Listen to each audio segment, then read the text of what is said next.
580 days to the second general election under the 2010 constitutional order, the opposition team CORD is alleging of a plan by the ruling Jubilee coalition to influence the polls' outcome.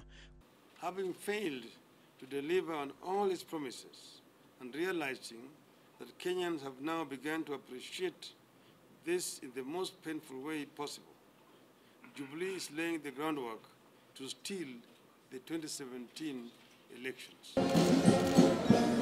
CORD claims the Jubilee administration had embarked on a systematic process of recreating an imperial presidency through amendments to laws that establish independent institutions such as the Auditor General and giving the President powers to appoint the Inspector General of Police, an influence who succeeds Chief Justice Dr. Willy Mutunga, whose tenure lapses in June this year.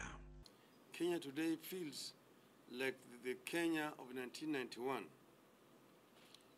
Jubilee has managed to take Kenya through its most significant political, economic, and social regression since the early 1980s. But Majority Leader Aden Duale has defended the passage of the Miscellaneous Amendment Bill of 2015 last month that has since been assented to by the President.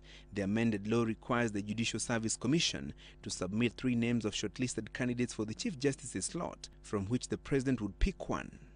If the President receives one name and sends to National Assembly, then the act should be amended so that JSC just sends the name direct to National Assembly, other than using the President as a conveyor belt.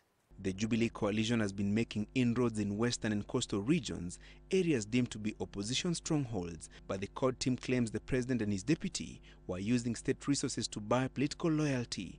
5 Coast ODM members of parliament have since declared they would move to the Jubilee party, with similar overtures being made to a section of Western Kenya lawmakers. I want to tell you for free, and you may wish to relay this to the Deputy President, who is making unhelpful trips to those regions, that he is squandering and wasting money. Probably that is the money that we are talking about, being stolen, looted, by blatantly buying out our MPs.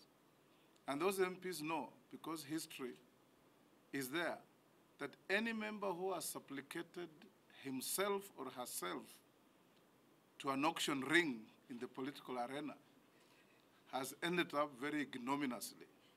And they are not indifferent. They'll end up the same way.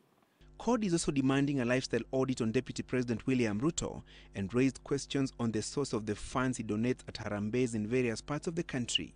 Harambe, as a tool for control, is being perfected once again and spearheaded by the President and the Deputy President using stolen public money against express provisions of the Constitution that public officers shall not engage in Harambees. We are compiling a lifestyle audit of the Deputy President. I've just been wondering how a hustler can afford to pay 10 million shillings a week.